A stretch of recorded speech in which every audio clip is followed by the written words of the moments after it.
పరమగీత గ్రంథము 8వ అధ్యాయము 5వ వచనాన్ని మనం చదువుకుందాం. The book of song of Solomon 8th chapter and 5th word. తన ప్రియుని మీద ఆనుకొని అనన్య మార్గమున వచ్చున్నది యవతి. చిన్న మాట మనం ప్రార్థన చేసుకుందాం. మహాపరిశుద్ధుడా యేసయ్యా, నీకు వందనాలు, స్తోత్రాలు నాయన. మరొక పర్యాయం నీ వాక్యాన్ని ధ్యానం చేస్తుండగా దయతో సహాయం చేయండి. వాక్యాన్ని విరిచి మీరు మాకు వడ్డింపచేయండి. వాక్యంలో ఉన్న మాధుర్యాన్ని ప్రతివారు ఆస్వాదించడం కావాల్సిన కృప కూడా దయచేయమని, విత్తిన వాక్యాన్ని నీరు కట్టి ఫలింపచేయమని, మంచి నేలను విత్తబడుతున్న వాక్యం వల్ల ప్రభు హృదయాలను సరిచేయమని, భద్రపరుచుకుంటూ మీరే కృప చూపించమని యేసు నామములో అడిగి వేడుకొనుచున్నాను మా పరమ తండ్రి, ఆమేన్, ఆమేన్. పరమగీత గ్రంథము 8వ అధ్యాయము 5వ వచనములో, తన ప్రియుని మీద ఆనుకొని అరణ్య మార్గమున వచ్చున్నది యవతి. దేవుడి ఈ మాటలు మన వినికిడిలో ఆశీర్వదించునుగాక, ఆమేన్. చదవబడినటువంటి లేఖన భాగాన్ని మనం ఒక్కసారి పరిశీలించినట్లయితే పరిశుద్ధాత్మ దేవుడు ఒక ప్రాముఖ్యమైనటువంటి అంశాన్ని మనకు జ్ఞాపకము చేస్తూ ఉన్నాడు. దేవుని యొక్క సంపూర్ణమైనటువంటి పోలికలోనికి చెక్కబడినటువంటి సంఘవధువు యొక్క నిర్మాణమే పరమగీత గ్రంథము అని చెప్తున్నాడు. దేవుడు తన స్వరూపమందు తన పోలిక చొప్పున స్త్రీనిగాను పురుషునిగాను నిర్మించిన ఏదైనా తోట ప్రస్తావన మనకు మరలా మన కన్నుల ముందు కనిపించేటువంటి స్థితి. ఎప్పుడైతే దేవుడు ఆదామవ్వలను సంపూర్ణతలో దేవుడు సృష్టించినటువంటి దినముందో, తర్వాత పాపం ప్రవేశించడం, ఆధిక్యతలు కోల్పోవటం, మహిమ నుంచి తగ్గించబడడం, దేవుని సన్నిధి నుంచి వెలగొట్టబడటం, ఎన్నో విషయాలలో లోపాలు, ఎన్నో విషయాలు పాపాలు, మహిమ లేనటువంటి స్థితుల్లోనికి సంఘం వెళ్ళిపోయింది. మరలా దేవుడు ఆ సంఘాన్ని ఆ పోలికలోనికి మార్చాడు. ఆ పోలికలోనికి దేవుడు చెక్కటానికి ఇష్టపడ్డాడు. దేవుని చేతి పని పరమగీతంలో ఉన్నటువంటి షూలమితి ఎంతగా ఎదిగిందనంటే పరిశుద్ధతలో ఎదిగింది, ప్రార్థనలో ఎదిగింది, అన్ని విషయాలలో. పరమగీత గ్రంథాన్ని మీరు ఒకసారి చూసినట్లయితే అందులో ఉన్నటువంటి చక్కని పరిశుద్ధతకు నిలువెత్తు నిరూపములాగా కనిపిస్తున్నటువంటి సందర్భాలు మనకు కనిపిస్తాయి. 5వ అధ్యాయము 2వ వచనం, నేను నిద్రించితేనే కానీ నా మనసు మేలుకొని ఉన్నది, నా సహోదరి ప్రియురాలా, నా పావురమా, నిష్కలంకురాలా, ఆలకించుము. నిష్కలంకమైనటువంటి స్థితి. 6వ అధ్యాయము 9వ వచనములు కూడా, నా పావురము నిష్కలంకురాలు ఒకతే, ఆమె తన తల్లికి ఒకతే కుమార్తె. అందులో కూడా చక్కని పరిశుద్ధత కనిపిస్తుంది. ఒక్క విషయంలో కాదు, పరిశుద్ధతలో దేవుని అందుకున్నటువంటి స్థితి, సామర్థ్యములో దేవుని చేరుకున్నటువంటి స్థితి, సాధకము చేయబడిన జ్ఞానేంద్రియములు కలిగినటువంటి స్థితి. హెబ్రీ పత్రికలో అంట, మీరు ఇంకా పాలు తాగే వయసులోనే ఉన్నారంట. ఎట్లుండాలనంటే, మనం వయసు వచ్చిన వారము అంటే సంపూర్ణలము అంటే అర్థం ఏంటంటే సాధకము చేయబడిన జ్ఞానేంద్రియములు గలవారు. నీ దేహములో ఉన్న ప్రతి అవయవము నీకు లోబడే స్థితే షూలమితి స్థితి అని చెప్తున్నారు. కన్ను ఏది చూడాలో దాన్నే చూడాలి. దావీదు చూసినట్టు చూసే అవకాశం ఇవ్వద్దు. యోసేపులాగా పారిపోయే స్థితి ఉండాలని చెప్తున్నాను. యోసేపు ఆ స్థితిలో నుంచి పారిపోయిండు. తన దేహం పైన యోసేపుకి పట్టుందని చెప్తున్నది. అందుకే పౌలు ఒక చక్కని ప్రార్థన చేస్తాడు. 1 కొరింథీ పత్రిక 9వ అధ్యాయం 27వ వచనంలో, ఇతరులకు ప్రకటించిన తరువాత నేనే భ్రష్టుడనై పోదునేమో అని నా శరీరమును నేను నలుగగొట్టుకుని దానిని లోబరుచుకొనుచున్నాను. తన శరీరమును తాను నలుగగొట్టుకుంటా. భక్తునికి ఉపయోగకరమైనటువంటి స్థితి, దాన్ని ఉపవాసం అని చెప్పొచ్చు. మనం నీ శరీరమును ఎందుకు నలగొట్టుకుంటానంటే అది నీ మాట వినాలి కాబట్టి, నీ శరీరము నీకు లోబడాలి కాబట్టి. శరీరం అడిగిందల్లా ఇవ్వటానికి మనం శరీరానికి రుణస్థలం కాదు. షూలమితి స్థితి ఎలా ఉంటుందనంటే, దేన్ని చూడాలో దాన్నే చూస్తుంది, ఏది వినాలో దాన్నే వినగలుగుతుంది. సాధకము చేయబడిన జ్ఞానేంద్రియములు కలిగినటువంటి స్థితి కాబట్టి ఆ లేఖన భాగంలో అన్ని విషయాలను కూర్చున్నటువంటి వర్ణన కనిపిస్తుంది. సంఘ కన్యక యొక్క పాదములను మొదలుకొని శిరస్సు వరకు వర్ణించినటువంటి వర్ణన కనిపిస్తుంది. అందులో అచ్చుగుద్దినట్టు యేసు పోలికలోనికి మార్చబడిన సంఘం యొక్క స్థితిగతులుగా అనిపిస్తాయి. సంఘము అనగానే, షూలమితి అనగానే మనందరికీ గుర్తొచ్చేది, జ్ఞాపకం వచ్చేది ఏంటంటే ప్రార్థన, విశ్వాసము, పరిశుద్ధత, భక్తి జీవితము, ఇట్లాంటి విషయాలు మనం మాట్లాడుకుంటాం. కానీ దేవుడు కోరుకున్నటువంటి సంఘములో దేవుడు కోరుకున్నటువంటి ఒక అద్భుతమైనటువంటి లక్షణం సంఘములో లేని లక్షణం ఏంటో తెలుసా? ఏంటి ఆ లక్షణం అని అంటే, సంఘములో దేవునికి కావాల్సింది ఏంటంటే సౌందర్యము కావాలి. ఆ సౌందర్యం ఎటువంటి సౌందర్యం అంటే పోరాటము. 6వ అధ్యాయాన్ని ఒకసారి గమనించండి. 6వ అధ్యాయం 1వ వచనములో, స్త్రీలలో అధిక సుందరి వగుదానా ఏమని పిలిచాడంటే, స్త్రీలలో సుందరి వగుదానా, అధిక సుందరి.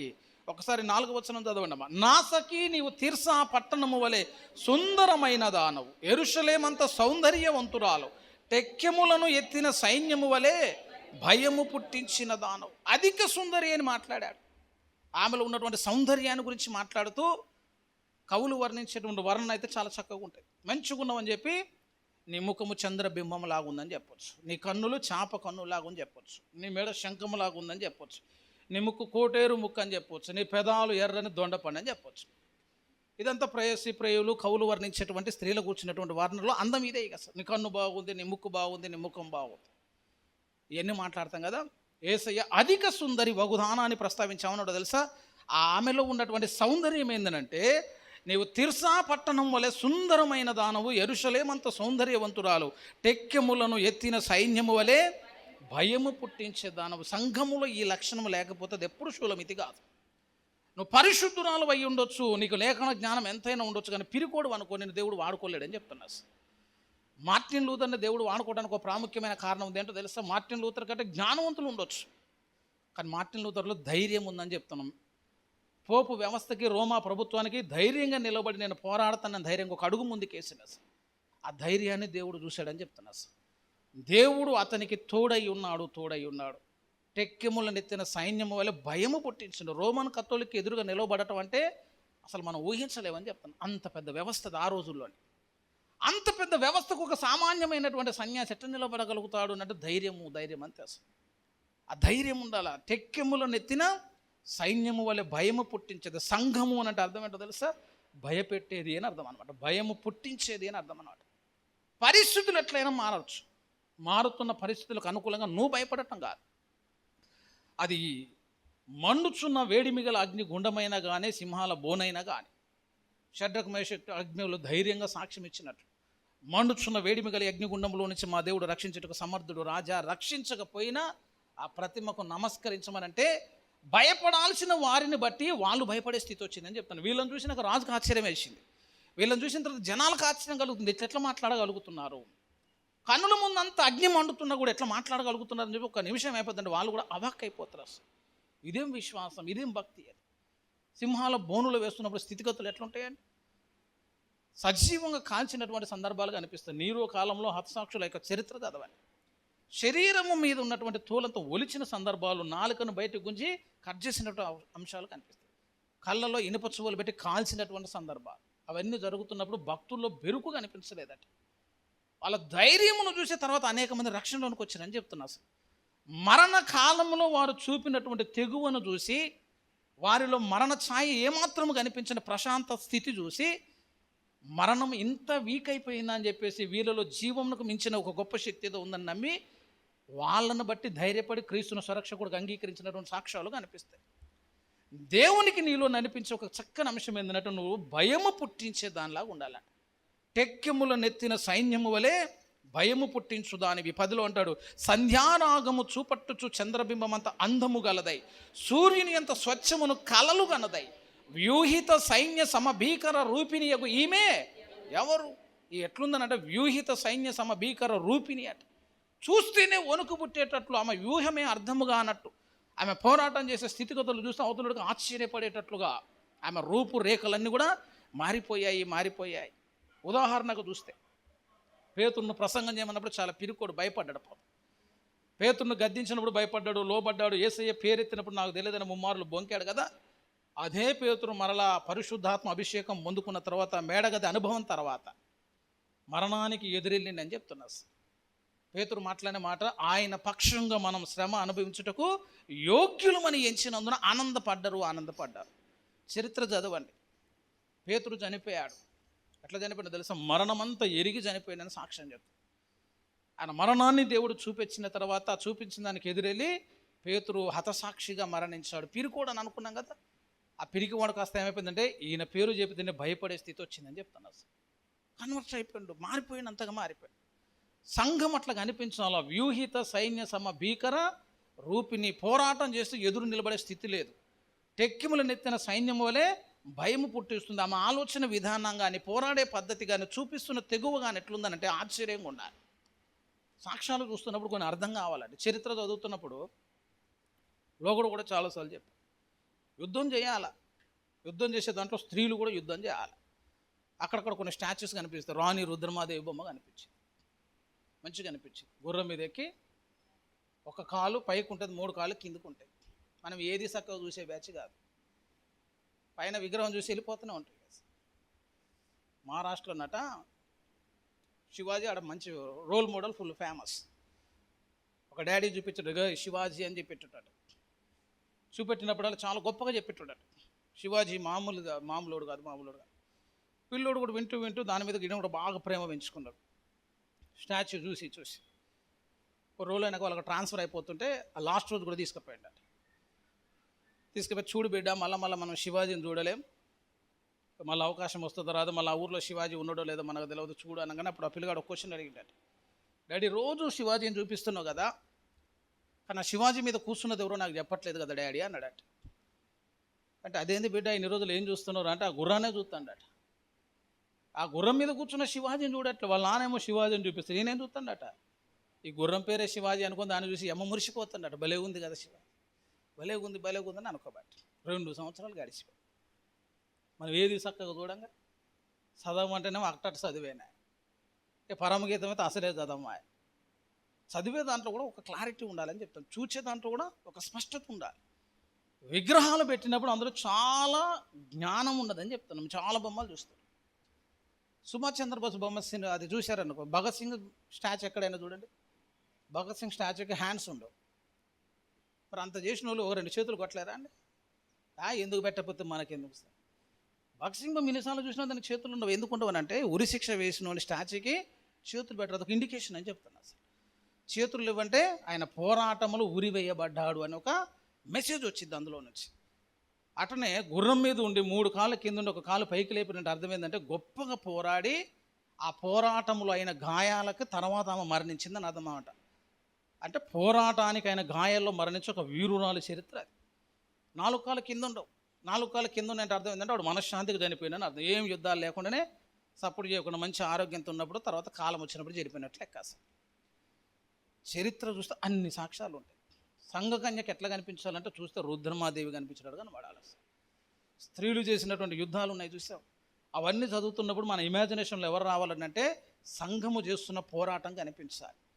వ్యూహిత సైన్య సమ భీకర రూపిణి ఈమె ఎవరు ఆ ధైర్యము, ఆ తెగువ, ఆ పట్టుదల, ఈ స్థితిగతులన్నీ కనిపించినామా, ఎందుకు ఆ లక్షణాలు ఆమెలోకి రావాలి అని చెప్తాను. ఈ లక్షణాలు లేకపోతే కుదరదు అంటే కుదరదు.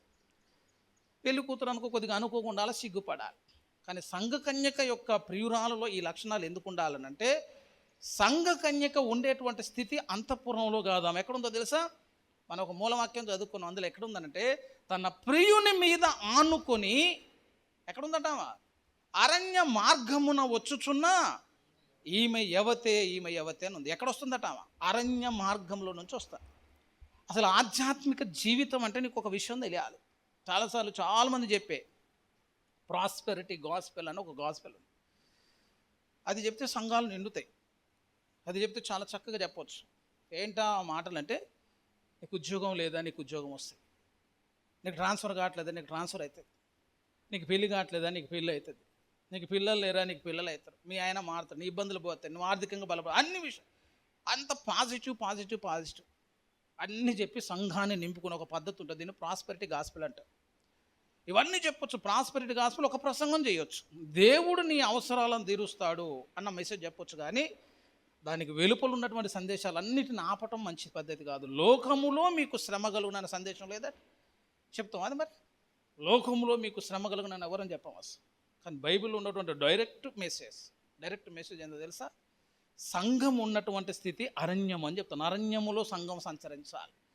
అరణ్యములో సంచరించే సంఘము అందంగా ఉంటే సరిపోదు, అందంతో పాటు ఏముండాలి? ఇప్పుడు పోరాటము చేసేటువంటి తెగు ఉండాలి. ఈ సంఘం ఎట్లుంటుందనంటే, అసలు ఆ సంఘం గురించి నీకు అర్థం కావాలి కాబట్టి కొరింథీయులకు రాసిన మొదటి పత్రిక ఒకసారి చూడండి. సంఘము యొక్క స్థితిగతులను గూర్చి వర్ణించటానికే దేవాతి దేవుడు మాట్లాడినటువంటి మాట. కొరింథీయులకు రాసిన మొదటి పత్రిక 10వ అధ్యాయాన్ని మీరు ఒకసారి గమనించినట్లయితే, 10వ అధ్యాయం 6 చూడండి. వారు ఆశించిన ప్రకారము మనము చెడ్డదానిని ఆశించకుండానట్లు ఈ సంగతులు మనకు దృష్టాంతములుగా ఉన్నవి. 11 ఈ సంగతులు దృష్టాంతములుగా వారికి సంభవించి యుగాంతమందున మనకు బుద్ధి కలుగుటకై వారికి సంభవించాయి. ఆ పాఠాలను చూసి మనకి బుద్ధి కలగాలి. బైబిల్ ధ్యానం చేస్తున్నప్పుడు చరిత్ర నేర్చుకోవటం కాదండి. ఏం నేర్చుకోవాలట? బుద్ధి కలగాలి. రోమిలకు రాసిన పత్రిక కూడా ఒకసారి గమనించినట్లయితే 15వ అధ్యాయము 4వ వచనం చూడండి. 15:4 ఏలయనగా ఓర్పు వలనను లేఖనము వలనను ఆదరణ వలన మనకు నిరీక్షణ కలుగుటకై పూర్వమందు రాయబడినవన్నీ మనకు బోధ కలుగు నిమిత్తము రాయబడి ఉన్నాయి. బోధ కలగాలి. బోధ వింటావు, బాగానే ఉంది. ఆ బోధ వల్ల ఏమి రావాలంటే బుద్ధి రావాలట. ఎంత విన్నా ఆ విన్నది నీ జీవితంలో కార్యము చేయకపోతే ప్రయోజనం కాదు. పూర్వము జరిగిన వాటన్నీ నీకు బోధ చేస్తాయి. ఆ బోధ విన్న తర్వాత నువ్వేం చేయాలి తెలుసా? బుద్ధి తెచ్చుకొని అవన్నీ కూడా దృష్టాంతములుగా సంభవించాలి. అసలు ఆధ్యాత్మిక యాత్ర ఆరంభం చెప్తే ఇప్పుడు ఐగుప్తు దేశంలో నుంచి ఇశ్రాయేలులు బయటకు వచ్చిన తర్వాత యాత్ర అంతా ఎక్కడ జరిగిందో తెలుసా? నిర్గమకాండము 13వ అధ్యాయాన్ని మీరు ఒకసారి గమనిస్తే రక్షణ జీవితం అంటే అరణ్య యాత్రలో అడుగు పెట్టడమే. 13వ అధ్యాయము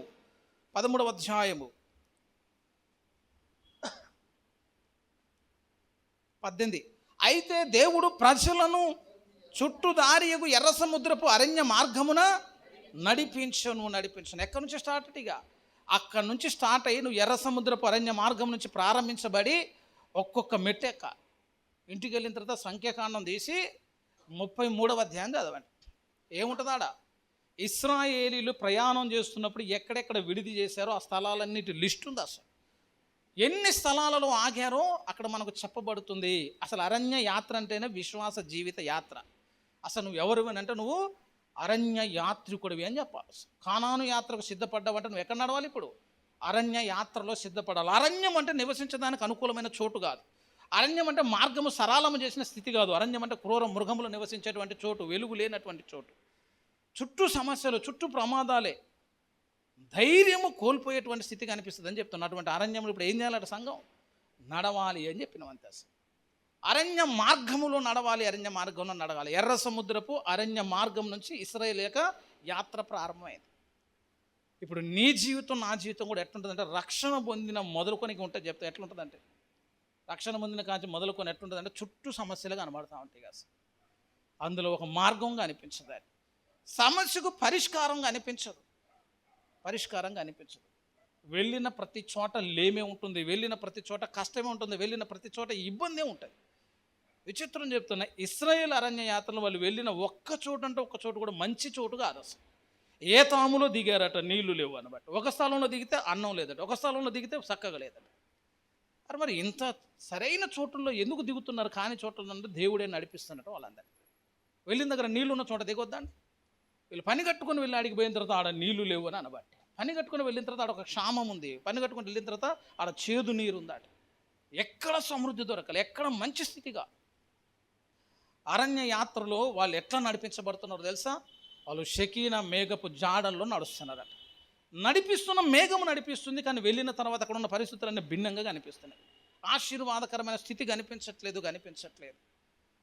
ఎందుకు ఇట్లా అరణ్య యాత్ర అని అడుగుతాను. ఎందుకో తెలుసా? అరణ్య యాత్రలోనే వారు నడవాలి. ఎందుకనంటే నువ్వు కానాను చేరేసరికి, పరలోకం చేరేసరికి దేవుని గురించిన సంపూర్ణ చిత్రము నీలో ముద్రించబడాలి. యేసయ్య గురించి నీకు సంపూర్ణ జ్ఞానం లేకుండా పరలోకం పోయిన ప్రయోజనం లేదా. ఏదో తూతు మంత్రాలు చదివి పెళ్లి చేయొచ్చు అన్న సామెత ఉంటుంది. ఏమి రాకపోయినా 4 చేయొచ్చు అట్లా. అదే ఇది అనొచ్చు, నాకు తాళి కట్టనగానే అయిపోతే వాడు మేళాలు వాయిస్తాడు. మనం కూడా అట్లా భక్తి చేసినవి అనుకో, రేపు పరలోకం పోయిన తర్వాత నీ ఎదురుగా ఉన్నటువంటి వ్యక్తి గురించిన సంపూర్ణ చిత్రం లేదని అనుకో, ఆయనతో యుగ యుగాలు కలిసి ఉండే అవకాశం ఉండదు. అప్పట్లో పాతకాలంలో పుస్తకాలు ఉండేవి. 12 కాపురానికి 12 సూత్రాలు అన్ని దొంగ ముచ్చట్లే. నువ్వు ఇట్లుండాలి, ఆయన ఎట్లుండాలి అని చెప్పి ఏదో పుస్తకాన్ని అమ్ముకోవడానికి ఎన్ని లెక్కలు వస్తాయి. అవతల వ్యక్తిని అర్థం చేసుకోవాలి. యేసయ్య వ్యక్తిత్వం తెలవాలి, యేసయ్య ఎట్లా స్పందిస్తుందో తెలవాలి, యేసయ్య యొక్క రూపురేఖలు తెలవాలి, అభిరుచులు తెలవాలి, ఆయన సామర్థ్యము, శక్తి ఇవన్నీ తెలవాలని. అంటే అరణ్య యాత్రలో నువ్వు నడుస్తున్నప్పుడు ప్రతి అడుగు నీకు సమస్య అవుతుంది. ఆ అడుగు సమస్యలోనే దేవుడు నీకు ఒక అద్భుతాన్ని చూపిస్తాడని చెప్తాను. నీకేమనిపించింది అంటే ఎర్ర సముద్రమే అడ్డు రావద్దు అనిపించింది. ఎర్ర సముద్రమే అడ్డు రాకపోతే చీల్చిన తర్వాత దేవుని యొక్క శక్తిని ఎప్పటికీ చూడలేవని చెప్తున్నారు. ఆ ఒడ్డు నుండి భయపడ్డ ఇశ్రాయేలు జాతి ఉంది. మోషే చెయ్యెత్తి ప్రార్థన చేసిన తర్వాత పాయలైపోయిన సముద్రాన్ని వాళ్ళు చూసిన తర్వాత, ఆరిన నేల మీద నడిచిన తర్వాత, అవతల ఒడ్డుకి వెళ్ళిన తర్వాత వాడి విశ్వాసం ఎట్లుంటుందో తెలుసా? నేను నమ్మిన దేవుడు సముద్రాన్ని పాయలు చేసే దేవుడు కాబట్టి నేను దేనికి భయపడినట్టు వాడు. ఇంకొంచెం ముందుకెళ్ళినాక ఎరికో గోడలు వచ్చినాయి. ఎరికో గోడలు కూడా కూలిపోయిన తర్వాత విశ్వాసం ఏమైపోద్ది? ఇక బలపడుతుంది. సంపూర్ణంగా చెక్కటానికి దేవుడు తీసుకుపోయే మార్గం ఏమో అట్లుంటుంది. ఇక దొంగ రూట్లో పోయేటోళ్ళు కొంతమంది ఉంటారు, మనకి ఏం వద్దు సార్ స్ట్రైట్గా వెళ్ళిపోదాం అంటాం. స్ట్రైట్గా వెళ్ళిపోయినాడు ఎట్లుంటాడు? పరలోకానికి పోయిన దేవుని యొక్క శక్తి తెలియదు, దేవుని యొక్క బలము తెలియదు, సామర్థ్యం తెలియదు, అసలు దేవుని కూర్చున్న సరైన అవగాహన కనిపించదు. అడుగు అడుగున అద్భుతం అరణ్య యాత్రలోనే చూడగలుగుతావు. ఇప్పుడు మన పరిస్థితి కూడా ఎట్లుందంటే మొత్తం మూసుకుపోయినట్టు ఉంటుంది. అడుగు పెడదామంటే ఇంకో దారి కనిపించదు. సమస్యలు ఉంటాయి కానీ పరిష్కారాలు ఉండవు. పరిష్కారాలు అవి మన చేతిలో ఉండవు. ఇవన్నీ పనిగట్టుకొని మనల్ని చుట్టుముట్టినట్టుగా అనిపిస్తూ ఉంటాయి. అరణ్యములో జీవించిన జీవిత విధానంలాగా అనిపించింది. మెట్టుకు దావీదు జీవితం అంటే దావీదంతా అరణ్యాల్లోనే బ్రతికేడు. అసలు మోషే అరణ్యంలోనే బ్రతుకుతూ ఉన్నాడు, దావీదు అరణ్యంలోనే బ్రతికాడు. అసలు భక్తులు అనేక మంది ఎక్కడ జీవితాన్ని సాధించారో తెలుసా?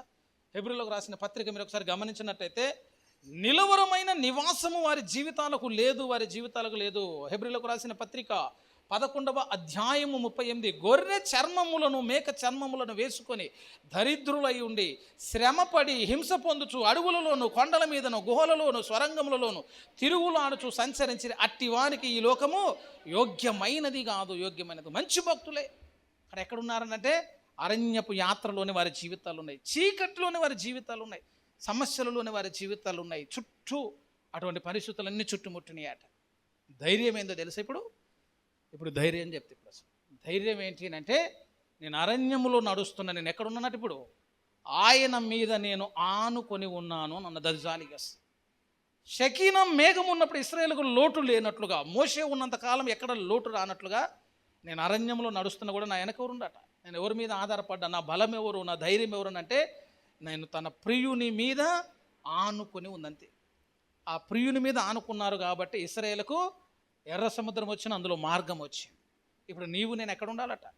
తన ప్రియుని మీద ఆనుకొని అరణ్య మార్గంలో రావాలి. సంఘం ఒక్కసారి పరలోకంలో అడుగుపెట్టిన తర్వాత ఆమెను చూసిన జనాలు ఏమనుకుంటారు తెలుసా? అరణ్య మార్గంలో వచ్చిన గుర్తులు కనిపిస్తున్నాయి. ఇంత ధైర్యంగా అరణ్య మార్గంలో వచ్చిన ఈమె ఎవరు తెలుసుకోవాలని ఆశ. ఎందుకంటే ఆమెలో ఉన్నటువంటి తెగువ కనిపిస్తుంది, ఆమెలో ఉన్న సామర్థ్యాలు కనిపిస్తాయి. అన్నిటికంటే ప్రాముఖ్యంగా దేవుని మీద ఆనుకొనిన స్థితి కనిపిస్తుంది. ఇప్పుడు చివరి మాట చెప్తే కాస్త ఏంటో చివరి మాట అంటే దేవుడే నిన్ను ప్రేమించిన తర్వాత, ప్రేమించిన దేవుడే నిన్ను సమస్యల్లోనికి నడిపించి, ఇన్ని సమస్యల్లో నీకు తోడుండి మళ్ళా దేవుడు నిన్ను ఆదుకొని, ఈ పరిస్థితులన్నీ మనకు కొంచెం విచిత్రంగా అనిపించవచ్చు. ఎందుకు ఇవన్నీ చేస్తాడు? అరణ్య యాత్ర కాకుండా మంచి యాత్రలో దేవుడు నిన్ను నడిపించలేడా? మంచి స్థితిలోనే చుట్టుదారి అరణ్యం కాకుండా ఒక మార్గంలో నడిపిస్తూ దేవుడి గురించి బోధ చేస్తూ, దేవుడు ఇంత గొప్పడు, దేవుడు ఇంత మంచోడు, దేవుడు ఇంత అద్భుతాలు చేసేటువంటి దేవుడని బోధ చేసుకుంటూ కూడా కానాను యాత్రకు వెళ్ళొచ్చు కదా. ఈ నీళ్లు లేని బాయిల దగ్గర తీసుకుపోవటం ఎందుకు? ఆ బండలోంచి నీళ్లు తెప్పించడం ఎందుకు? అప్పటిదాకా సనుగుడు ఎందుకు? మళ్ళీ తిరుగుబాటు చేసుడు ఎందుకు? ఒక్కొక్క పరిస్థితులు ఉన్న శ్రమలన్నింటినీ మనకు చూపించడం ఎందుకు? ఈ పద్ధతిగా వేరొక పద్ధతి చేయొచ్చు కదా అని అంటే దేవుని యొక్క అసలు ఉద్దేశం ఒకటే చెప్తే, ఇప్పుడు అసలు ప్రతి సమస్యల వెనక నీ జీవితంలో దేవుడు సమస్యలు అనుమతించడానికి కూడా ఒక చక్కని కారణం ఉంది.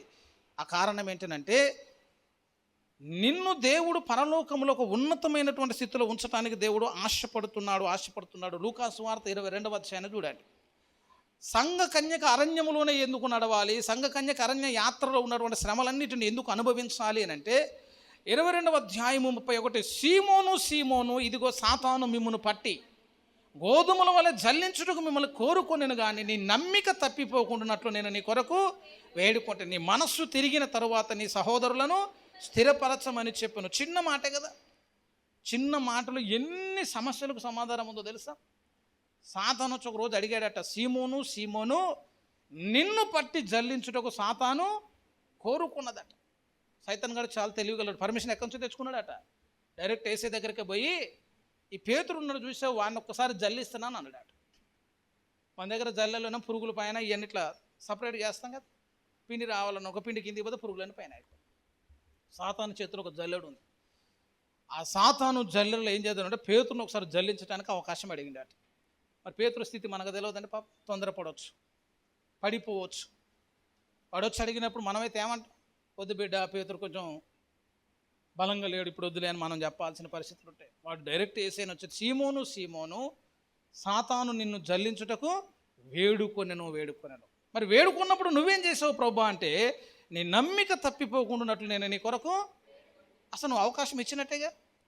సాతానుకేమో అవకాశం ఇచ్చిండట. ఇక సైతాన్ గడు వచ్చి ఒక్కసారి పేతురు మీద పడతాడు అంతే. అట్లా అవకాశము దొరికినటువంటి సాతాను, అనుమతి దొరికినటువంటి సాతాను భక్తుని మీద పడితే అసలు ఆ భక్తుని ఎవడు అర్థం చేసుకోలేడు. ఇక అసలు మొత్తం పరిస్థితులని భిన్నంగా అయిపోతుంది. పేతురు తడబడేటువంటి స్థితి వచ్చేసిద్ది. కానీ దేవుడు ఏమంటాడట, నీ నమ్మిక తప్పిపోకుండాన్నట్లు నేను నీ కొరకు వేడుకుంటే, నువ్వు నిలబడ్డావు, నువ్వు బలపడ్డావు, నువ్వు పడిపోకుండా స్థిరంగా నిలబడగలిగావు అంటే అర్థం ఏంటంటే నేను నీ కొరకు వేడుకున్నాను. ఆ మాట అన్నప్పుడు పేతురు ఏమంటాడో తెలుసా, అసలు వాడికి వచ్చినప్పుడు అవకాశం ఇచ్చుడు ఎందుకు, అవకాశం ఇచ్చిన తర్వాత మళ్ళీ నా కొరకు నువ్వు ప్రార్థన చేసుడు ఎందుకు. ఎట్లుందంటే కొట్టి మళ్ళీ హాస్పిటల్లో తీసుకుపోయినట్టుంది. మెత్తగా దన్నాలి మనమే, అయ్యో ఇన్ని గాయాలైన ఆ బిడ్డ అని చెప్పి మళ్ళీ వీణే ఆసుపత్రి తీసుకుపోయి కట్టు కట్టామనుకో ఎంత జాలిపరుడు అంటాడు మనల్ని. భలే తెచ్చినో బిడ్డ, నీకు ఎంత ప్రేమ ఉందిరా, ఎవరైనా కొట్టిందంటే నేనే కొట్టిన అన్నాం అనుకో, అప్పుడు అందరూ కలిసి మనల్ని కొడతారు. ఇక అసలు కొట్టింది ఎందుకు, మళ్ళీ వచ్చి గాయాలను గట్టింది దేనికైనా అనుకో ఆశ్చర్యం అనిపించదు. పేతురు కూడా అనుకోని ఉండదు, సార్ నువ్వు అవకాశం ఎందుకు ఇచ్చిన.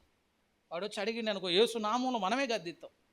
మనకి ఏం పవర్ లేకపోయినా ప్రతోడు ఇదో పాఠం నేర్చుకో, యేసు నామములో వెళ్ళిపో అంటాం అంతే.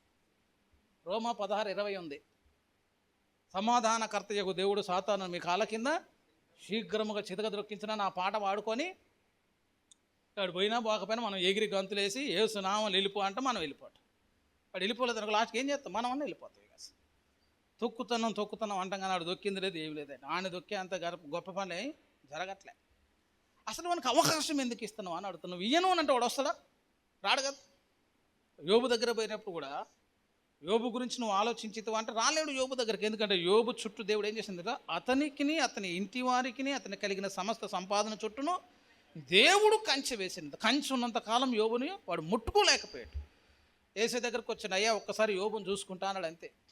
సరే బిడ్డ అన్నాడు, కంచె తీసి. అసలు వాడు వచ్చి అడిగినప్పుడు మరీ ప్రార్థన వినడం తెలుసు, కానీ ఇంత ప్రార్థన విన్న దేవుడు అని మనకు అర్థం కాకపోయాడు. వాడు అన్నిసార్లు అడిగితే దేవుడు వాడికి అన్నిటికీ ఆమెను అన్నాడు కదా, నువ్వు ప్రార్థన చేస్తే నీకు ఆ ధైర్యం ఉన్నదని. మనం ఏమంటే నా ప్రార్థన ఆడింటాడు సార్. విచిత్రం చెప్తున్నా, సైతాన్ గాడు చేసినా దేవుడు చాలాసార్లు అనుమతించింది అని చెప్తున్నా. యోబును పట్టుకుంటా అంటే యోబుని అవకాశం ఇచ్చాడు, పేతురుని పట్టుకుంటా అంటే పేతురునికి అవకాశం ఇచ్చాడు. భూమి మీద ప్రతి భక్తుని శోధించడానికి దుష్టుడు అనుమతి లేకుండా దేవుడు అనుమతి ఇవ్వకపోతే వాడి దగ్గరకు వచ్చే అవకాశం లేదు. చుట్టూ కంచె ఉంటుంది, కంచె ఉన్నంతకాలం వాడు ప్రవేశించలేడు. అసలు కంచె ఎందుకు తీసావు, కంచె తీసి మళ్ళీ వాడు నా మీద పడ్డ తర్వాత మళ్ళీ నువ్వు నా కొరకు ప్రార్థన చేసావన్నావు, నేను నీ కొరకు వేడుకొంటిని అన్నాడట.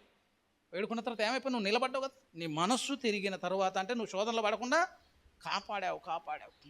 మనకు గొప్ప పనిలాగా అనిపించదు. అప్పుడు ఏమనిపించింది అంటే, కుక్కను మన మీదకి వాడే ఉసిగొలిపి అది వచ్చి పిక్కబట్టి ఒకసారి వేగిన తర్వాత మళ్ళీ హాస్పిటల్ తెచ్చిపోయి ఒక ఇంజక్షన్ వేయించాలి. నేనే వదిలినా అని తెలిసింది అనుకో, అప్పుడు మన యథార్థ స్థితిగా అనిపించింది. పేతురు అప్పటిదాకా శోధనలు అనుకుని ఉండొచ్చు, ఈ శోధనలను వచ్చిన అనుకున్నా కానీ ఎవరు పంపినట్టు ఇవన్నీ నేనే ఇచ్చిన అవకాశం అనగా గుండె పగిలిపోతుంది. ఎందుకు ఇచ్చినావు ప్రభు అని అంటే, నువ్వు పరలోకంలో సామాన్యమైన స్థితిలో ఉండడం దేవునికి ఇష్టం లేదండి. శ్రమను నీ దాకా తీసుకొని వచ్చి శ్రమల్లో నిన్ను నలగగొట్టి ఆ శ్రమల్లో నుంచి దేవుడే మళ్ళీ ప్రార్థన చేసి నిన్ను విడిపించి మళ్ళీ ఏమంటాడు తెలుసా, భలే చక్కగా పోరాటం చేసినావు అంటాడు.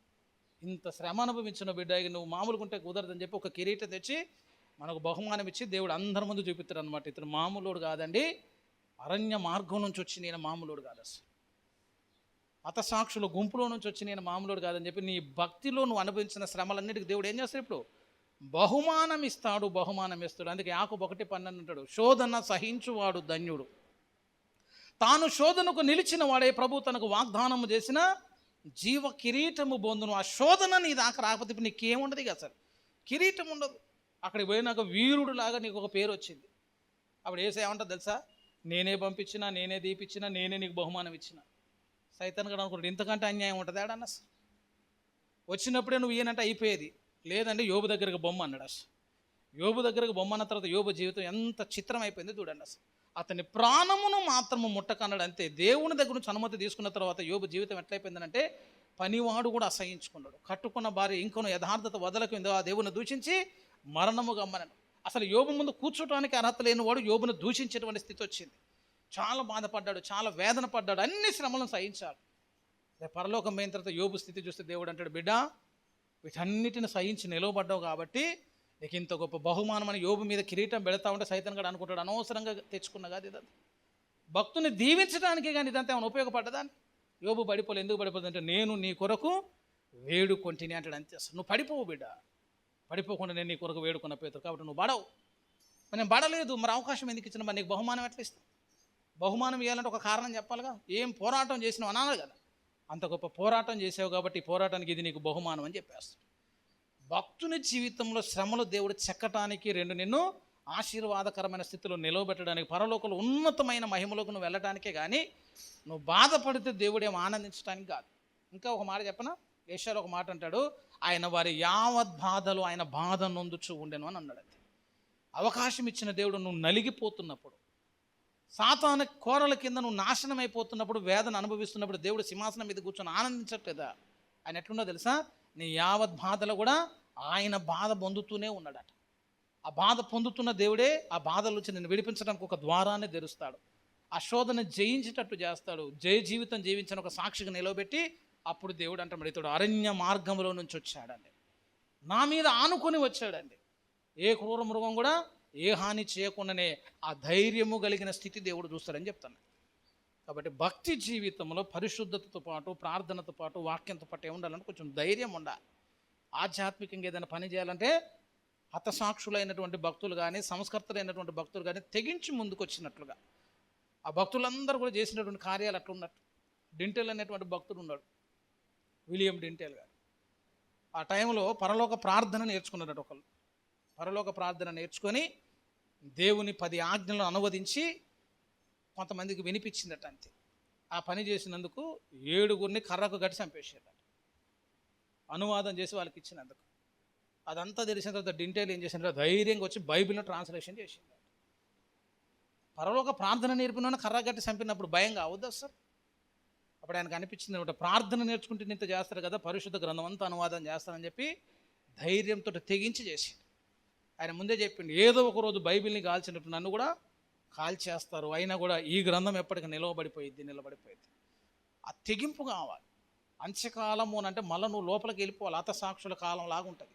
అంత్యకాలం అంటే ధైర్యంగా చేయాల్సిన కాలాలు. అంత్యకాలం అంటే వ్యూహిత సైన్య సమభీకర రూపిణిలాగా పోరాటం చేసేటువంటి కాలం. అటువంటి అంత్యకాలంలోకి వచ్చేటప్పుడు అరణ్యములో నుంచి నువ్వు నడవాల్సిన పరిస్థితి వస్తుందని చెప్తున్నా అసలు. అందుకే ఆ యుగాంతములు జరిగిపోయిన విషయాలన్నీ చూపెట్టింది దేవుడు. ఇశ్రాయేలు అరణ్య యాత్ర ఆరంభం మొదలుకొని వాళ్ళు ఎన్నెన్ని ఇబ్బందులు ఎదుర్కొన్నారు, వాటన్నిటిని చూస్తూ బోధ నేర్చుకోవాలి, వాటన్నిటిని చూసి బుద్ధి తెచ్చుకోవాలి. మన శక్తికి మించిన కార్యాలు వచ్చినప్పుడు దేవుణ్ణి ఆశ్రయించి గొప్ప కార్యములు జరిగించాలి. అలా జయ జీవితం జీవించిన సంఘం వచ్చేటువంటి స్థితి అరణ్య మార్గములు దేవుని ఆనుకొని వస్తుంది. అట్లా వచ్చామో ఎట్లా ఉండాలనంటే ఆనుకొని రావాలి. ఆనుకొని అన్నట్టు అర్థం ఏంటో తెలుసా? ఆయన ఆధారం అయిపోవాలి, ఆయన బలాన్ని విశ్వసించాలి, ఆయన మీద నువ్వు కంప్లీట్ డిపెండ్ అయిపోయి సబ్మిషన్ అయిపోవాలి. కాబట్టి నువ్వు అరణ్యంలో నడుస్తున్నావు, నువ్వు భక్తుడు అయితే అరణ్యాల్లోనే ఉంటావు. కానీ నువ్వు అడుగు వేయగానే ఏమైపోతుంది తెలుసా? నీకు ఒక మార్గం తెరవబడతా ఉంటుంది. ఎందుకంటే నువ్వు ఆయన మీద ఆనుకొని ఉన్నావు కాబట్టి. సమస్యలను బట్టి చింతపడద్దు. ఇంకోటి ఏంటంటే అసలు ఇబ్బంది లేనివాడు ఎవడు ఉన్నాడు? ఆయన ఇబ్బంది లేనివాడు ఎవడు ఉంటే మనం బాధపడ్డా ఒక అర్థం ఉందా? అంబానీ బాధపడట్లేదా? లైవ్ టెలికాస్ట్ చేసి ఒకటే ఎడతాడు ఆయన. అన్ని డబ్బులు ఉన్నాయి ఎందుకు ఎడతాను అంటే ఉంటుంది బాధ. కొడుకు బాగాలేదని బాధ, బిడ్డలు బాగాలేదు, ఏదో ఒక సమస్య లేనివాడు ఎవడు, అన్ని డబ్బులు ఉన్నాడు కూడా ఏడుతూనే ఉన్నాడు. ఇంకా సంతోషంగా ఆనందంగా ఉండేది ఎవడు అంటే అసలు తక్కువ ఉన్నాడే ఆనందంగా ఉంటాడని చెప్తాను. అసలు ప్రసంగిలో చెప్పిన చక్కని మాట. అసలు ధనాభివృద్ధి చేసుకున్నాడేమో సుఖంగా వండుకోడాట, ఏమి చక్కగా లేనివాడు అన్ని మామూలుగా ఉన్నాడు ఏం చెప్తాను మనశ్శాంతిగా వండుకుంటాడట. ఇంట్లో దొంగలు పడతారా? అన్ని తలుపులు తెరిచి పండుకున్నా కూడా వాడికి ఏం భయం ఉండదు. అంటే ఏముందని తీసుకపోవడానికి? 1,00,000 రూపాయలు తెచ్చి నువ్వు ఇంట్లో పెట్టుకుంటే నిద్ర కూడా పోవు. అసలు నువ్వు తెచ్చింది ఎవరు కానీ తెలుసా? కొన్ని 1,00,000 కూడా వస్తాడంటే ఏమో వత్తడేమో అని చెప్పి తెల్లారు లేచే ఉంటావు. అసలు ఏమి లేనివాడు కొంత గోచి కూడా పడగా అర్రకుండా వండుకుంటాడు. అని పొద్దున లేపిందాక లేవడాడు. ఎందుకు అంత సోయి లేకుండా పడినాడు? ఏముంది సార్ ఎత్తకపోవడానికి? మనశ్శాంతిగా పండుకోవచ్చు. కాబట్టి సమస్యలు ఉంటాయి, కానీ సమస్యల్లో ఉన్నప్పుడు దేవుడి మీద ఆధారపడటమే భక్తి జీవితం. మీద ఆనుకుని ఉన్నావు అనుకో ఆ సమస్య ఎల్లకాలం ఉండదు. ఆ సమస్యను దేవుడే ఆనుకున్నావు కాబట్టి, దేవుడిని ఆధారం చేసుకున్నావు కాబట్టి ఆ సమస్య నుంచి దేవుడు నిన్ను విడిపించి నీకు జయ జీవితం జీవించావని ఒక మంచి పేరు పెట్టి నీకు ఒక జీవ కిరీటం ఇవ్వడానికి దేవుడు అవకాశం ఇస్తాడు. అందుకొరకే సమస్యలు అని చెప్తాడు. మళ్ళీ ఇంకొక విచిత్రం ఒకటే మాట చెప్తే ఇప్పుడు అసలు ఏంటంటే, అసలు నువ్వు అనుభవించిన దానికి దేవుడిచ్చే బహుమానానికి పొంతనే ఉండదట. రోమాపత్రికలు అంటాడు, అసలు మనము జీవించినటువంటి జీవితంలో చివరి మాట అదొక మాట చదువుకోండి. ఎందుకంటే అసలు మన సమస్యలన్నిటికీ మనం లెక్కలేస్తూ ఉంటాం. లెక్కేసి దేవుడు మనకు ఎంత ఇస్తాడో అనుకుంటాం కదా, అసలు ఇచ్చేటువంటి స్థితిగతులు కాదు. రోమీలకు రాసిన పత్రిక మీరు ఒకసారి గమనించినట్లయితే, మనము అనుభవించినటువంటి శ్రమలకు దేవుడు ఇచ్చేటువంటి బహుమానం 8వ అధ్యాయము 17, మనము పిల్లలమైతే వారసులము, అనగా దేవుని వారసులము, క్రీస్తుతోటి మహిమ పొందుటకు ఆయనతో శ్రమపడిన ఎడల క్రీస్తుతోడి వారసులం. మన ఎడల ప్రత్యక్షము కాబోవు మహిమ ఎదుట ఇప్పటి కాలపు శ్రమలు ఎన్నదగినవి కావని ఎంచుకొనుచున్నాను. ప్రత్యక్షము కాబోయే మహిమ ఎదుట అసలు అక్కడ ఎంత బహుమానం ఉంటుందో చూస్తే, ఈ కాలపు శ్రమలు ఏందట అసలు ఎన్నిక చేసేటట్టు ఉండదు. మనం ఒక రూపాయి ఇచ్చినప్పుడు వాడు 100 రూపాయల సామాన్ ఇచ్చినానికి ఎట్లుంటుంది? ఆశ్చర్యం అనిపించి, నువ్వు ఇక్కడ పడే శ్రమలకు దేవుడిచ్చే మహిమకు కూడా ఎన్నదగినవైనట్టు ఉండదు. ఇంత చిన్న దీవెనకు అంత పెద్ద బహుమానమా? ఆశ్చర్యపోతున్నావు. అసలు అటువంటి చక్కని కార్యం ఉంటుంది కాబట్టి నేను అరణ్యంలోంచి దేవుడిని నడిపిస్తాను. ఒకవేళ కర్మగాలి నీ మార్గం అరణ్యంలాగా లేదనుకో, పూల పాన్పులాగా ఉంది అంటే ఒకసారి వాడు ప్రార్థన చేసుకోవాలి. ఎందుకనంటే నువ్వు ఎప్పుడో తప్పిపోయి చాలా రోజులైనట్టు లెక్క. అసలు భక్తి జీవితంలో అలజడి లేకుండా, సమస్య లేకుండా, కష్టం లేకుండా, ఇబ్బంది లేకుండా, కన్నీరు లేకుండా, తడమాటు లేకుండా, వేదన లేకుండా నీ బ్రతుకుందంటే అర్థం ఏంటంటే ఎప్పుడో నువ్వు దేవుడి నుంచి తప్పిపోయి సాతాను వాళ్ళు హాయిగా నిద్రపోతున్నట్టు లెక్క. అట్లాంటి వాడు ఉలిక్కిపడి లేచి ఒక మాట అనుకోవాలి, ఏసయ్య నన్ను ఎందుకు ఇంత ఘోరం చేసినావు, ఒక చిన్న సమస్య ఉంటే నీ దాకా రాకపోతున్నా, 10 మంది దాన్ని ఆశీర్వాదం అని పేరు పెట్టుకుంటావు. ఎంత చక్కని జీవితం అని, మంచి భార్య దొరికింది, చక్కని పిల్లలు ఉన్నారు, ఏ సమస్య లేదు, బాగుందండి నా లైఫ్ అనుకున్నట్టు ఉంటాడు. చూసావు, వాడు పరలోకమైనాక కుమిలి ఏడుస్తాడు. ఎందుకంటే అరణ్యపు అనుభవాలు కనిపించవు కాబట్టి. దేవుని కొరకు ప్రయాసపడే జీవితమే ఆశీర్వాదకరమైన జీవితం. నువ్వు ఆనుకున్నప్పుడు ఆ సమస్యను కూడా దేవుడు ఏం చేస్తాడు, మరలా సమాధానముగా మార్చి దేవుడు నీ జీవితంలో శాంతి సమాధానం ఇస్తాడు. కాబట్టి అరణ్యములో నడిచిన ధైర్యంగా నడుద్దాం, ఆయన మీద ఆనుకుని నడుద్దాం. దేవుడి మాటలో దీవించునుగాక. ప్రార్థన చేసుకుందాం.